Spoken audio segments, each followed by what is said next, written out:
I'm Rahman. And I'm Rowella, and this is Topics in the Tropics, where nothing is off limits.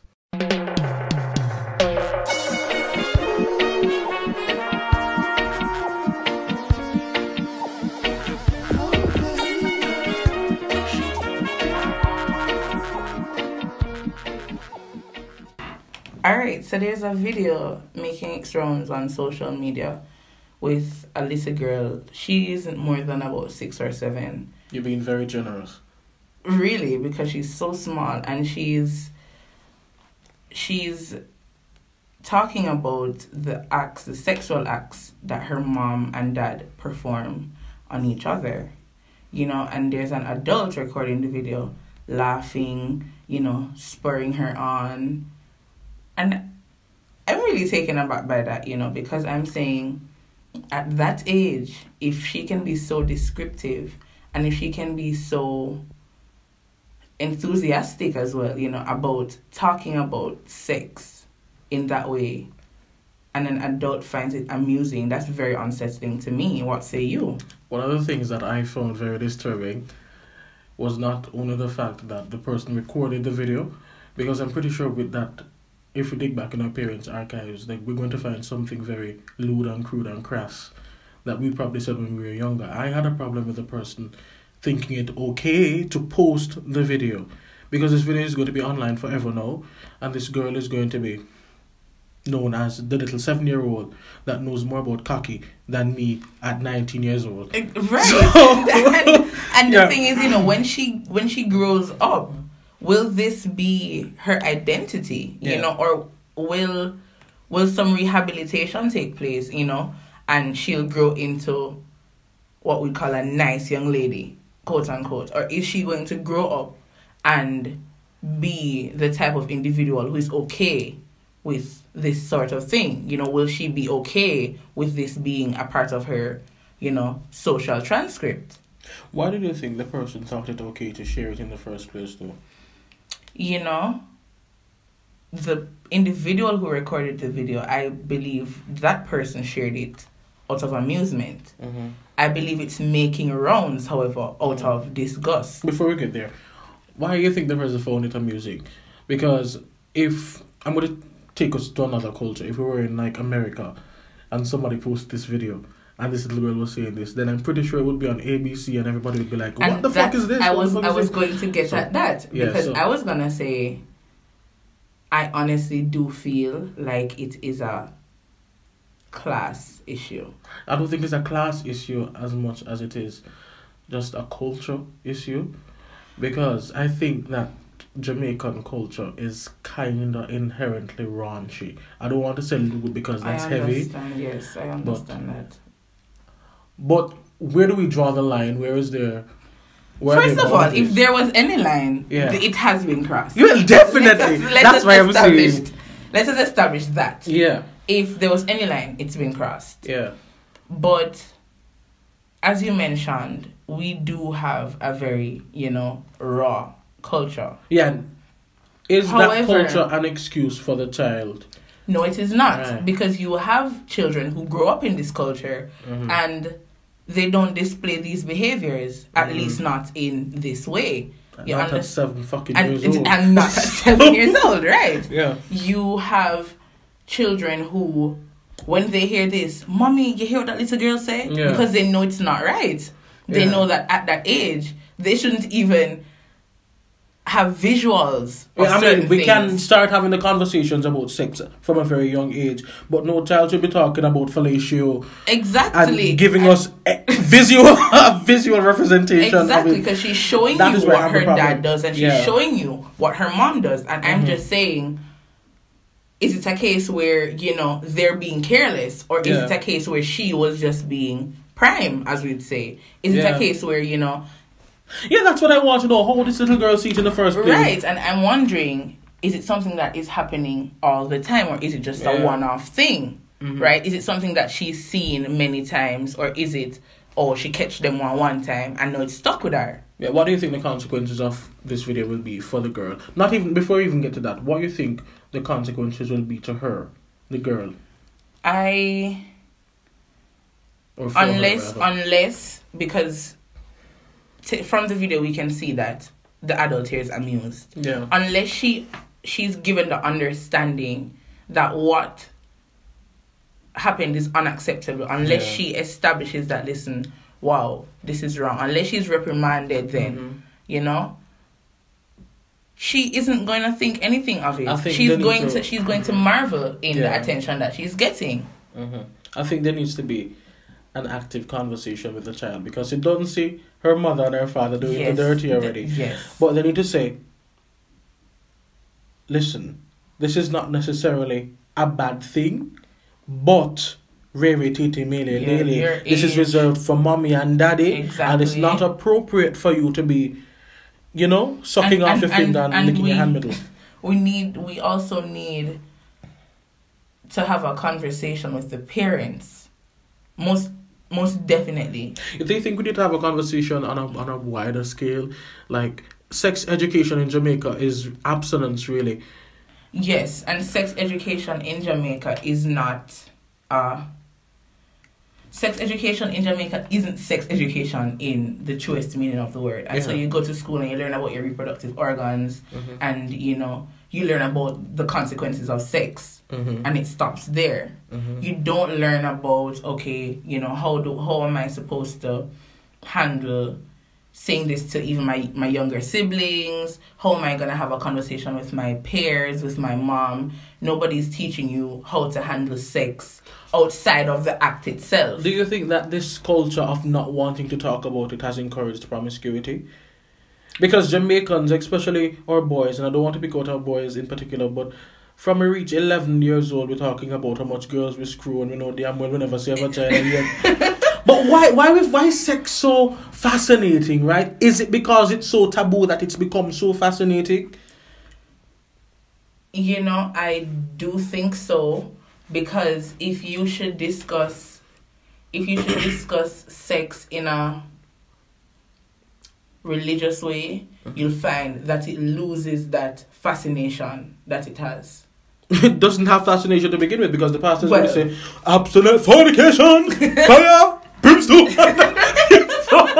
get what I mean? Yeah. Exactly. So I think we need to be having these types of conversations. We need to have them, and we need to have them in a healthier way. I know why we need to have them. Even let me tell you, especially in the culture that we live in now, a very, like I said before, raunchy culture. It's best to have these conversations very soon.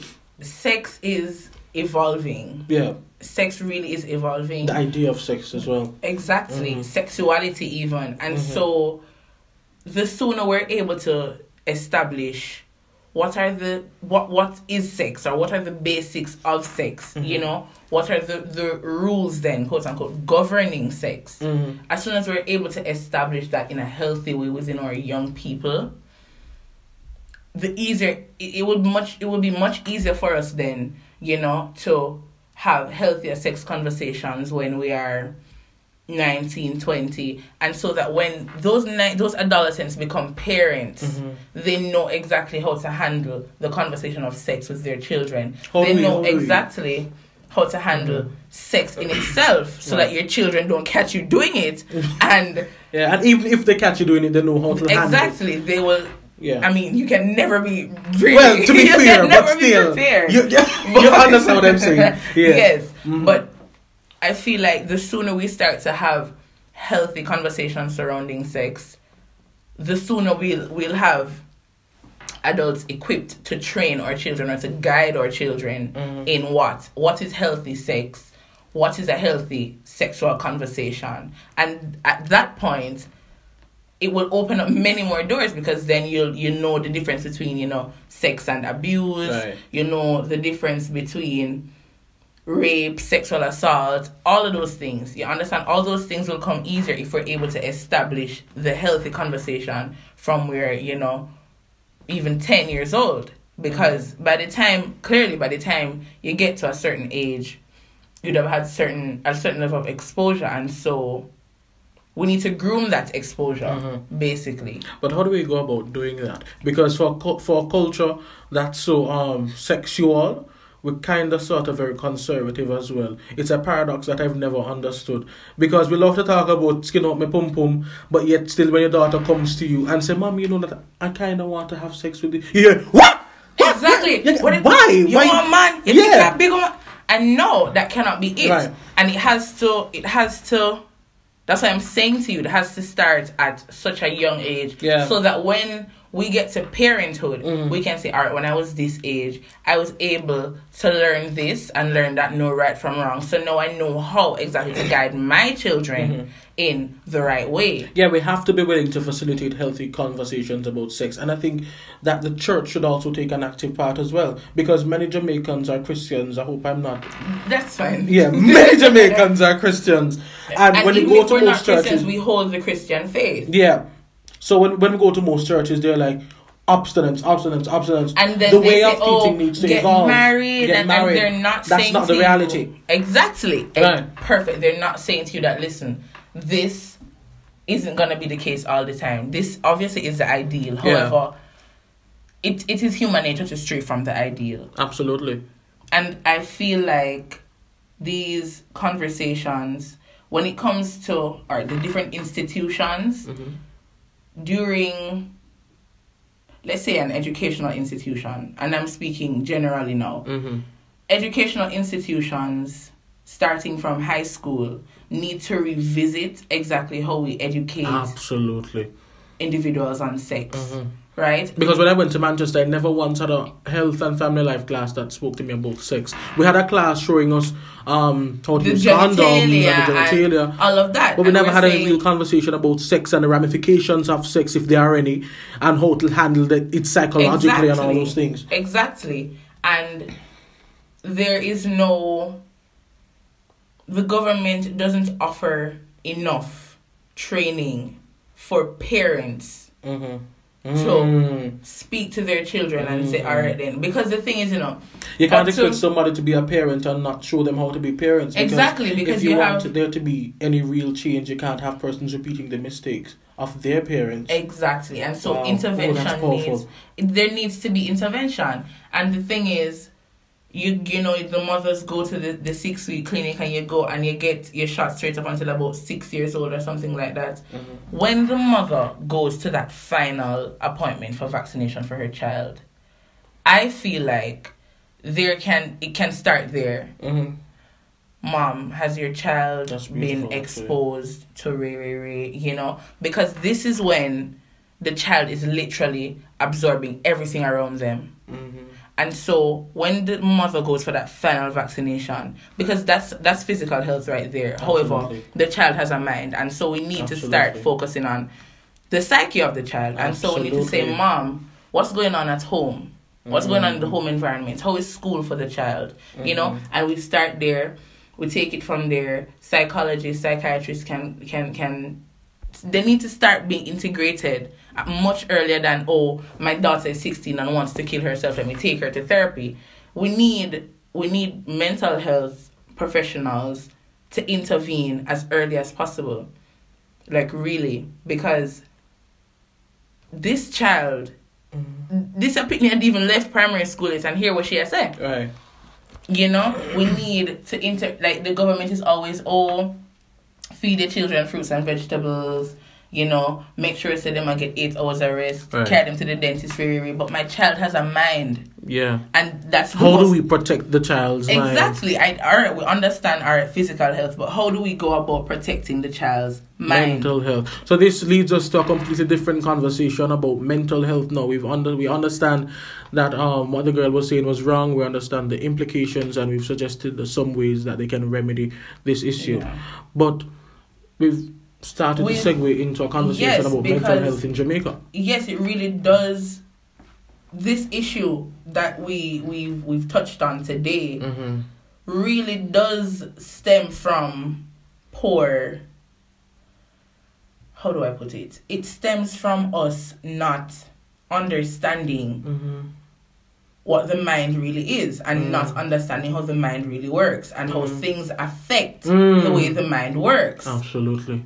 And if we were to have a clearer understanding of that, we would understand, say, listen, all right then, my child is 6 years old.